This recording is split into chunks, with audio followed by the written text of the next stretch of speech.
Hi, welcome to my review of Civilization 7 Update 1.2.3, or as everybody is calling it, 123. I'm calling mine mostly military for reasons that'll become apparent. First of all, the things I don't like. And really, again, there's only one thing here, and it's something they didn't promise in the update, and who knows when it's coming. There's no hot seat. I want hot seat. I just want to be able to play with family. That's all. Um, anyway, I'll move on. I won't belabor it. No hot seat. The things I don't care about in this update, I mean, the advisors, they didn't really bother me. I'm not overly concerned. It's not a big issue for me. And the other thing that wasn't really a big issue for me is Auto Explore. I'll be honest with you, I haven't used Auto Explorer since probably Civ 4. I usually just like to have my scouts killed deliberately by my own hand when I send them somewhere stupid, rather than just randomly through Auto Explorer when they wander into somewhere stupid. Yeah, so those are the ones I really don't care about. I understand why people wanted them fixed and everything, and that's fine. Now, these are some things that I think the jury is still out on. Um, Buildings retaining their base yields after age transition. I, I think I might like this, but I'm not sure. Um, is it going to essentially shorten the modern age to the point of ridiculousness? With all those base yields still lying around? I don't know yet about that. Have to try it out first before I come to a conclusion.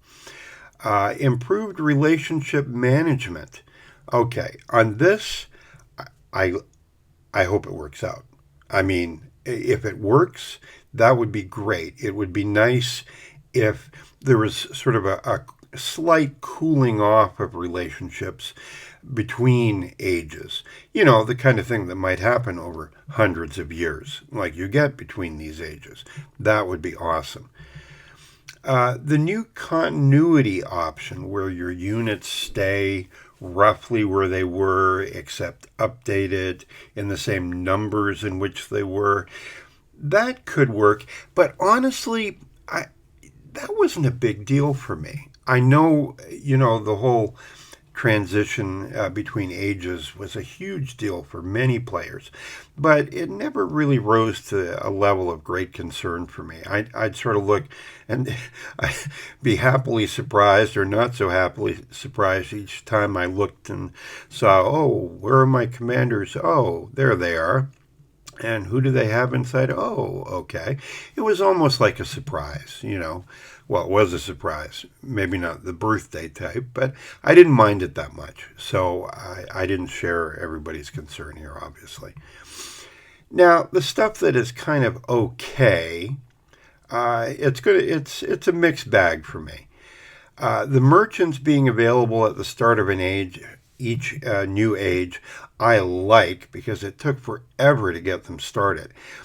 I would almost want something a little more in between, like they were just available earlier than they previously were. Having them available right at the start of the age, I don't know, that might be a little overpowered. We'll have to see, but for now, I'm willing to go with it's okay. End of age warnings, yeah. I mean, I have to admit, when I first started playing the game, that was a bit frustrating not to know, how much time I had left. That was frustrating. Continues to be a little frustrating, so I guess I am looking forward to this. The new commander, Trung Ni, that she looks awesome with her a whole new command tree that she can manage. I love that idea, especially if you're military focused. And now I haven't played Trung Track before, and this might kind of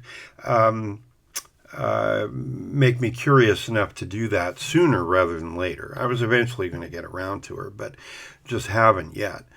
So Trung Ni, that could be the individualized commander notion is something that could work well in the game, even with other new commanders. Genghis Khan. I know, you can't believe I'm saying this is okay. I mean, he's been in every game. I haven't played him myself in several iterations of the game now. Even though I have a personal fondness for him, if I can say that. I once wrote a play about Genghis Khan and his attempt to become more spiritual towards the end of his life. You can look that up. It's a funny story, really, from the outside, anyway. It's just I'm not a military style player. And so, the new commander, that's okay. It looks creative. I like that.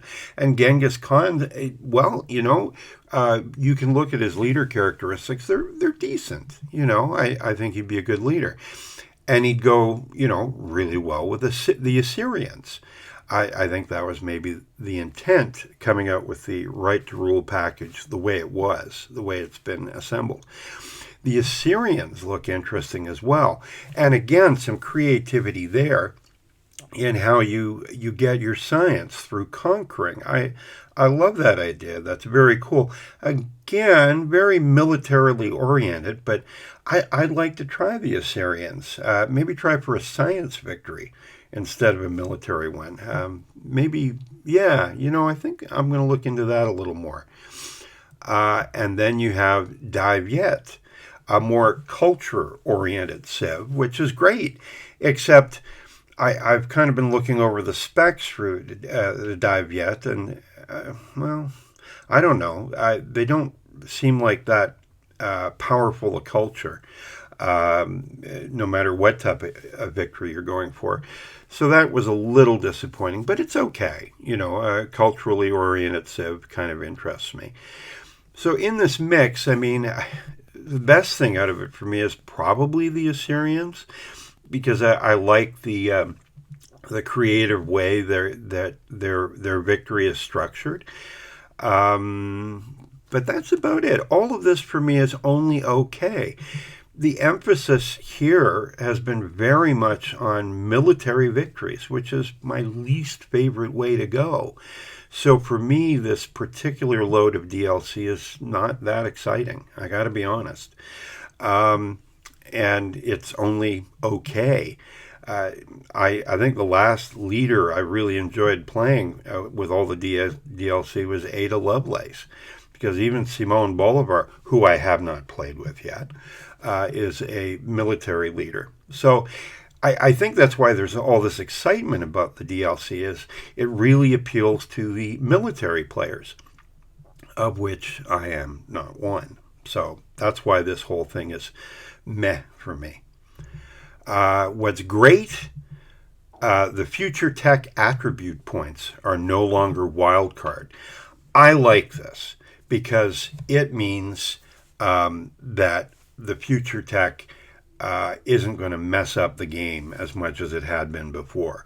You could really stack up attributes in one tree, which is something that really only Ibn Battuta can do naturally. And so, I don't know, anything that helps Ibn is okay by me, and this indirectly helps him. And that's about it. I guess I forgot to include the Wonders. I think I'm looking forward to seeing them. I might include them in the This is Great column if I had to go back and rethink this. But otherwise, yeah, that's my take on this. Sorry, it's a bit of a naysayer take, or a meh-sayer, I guess. Anyway, this has been Civilized Raccoon. I'll see you next time around.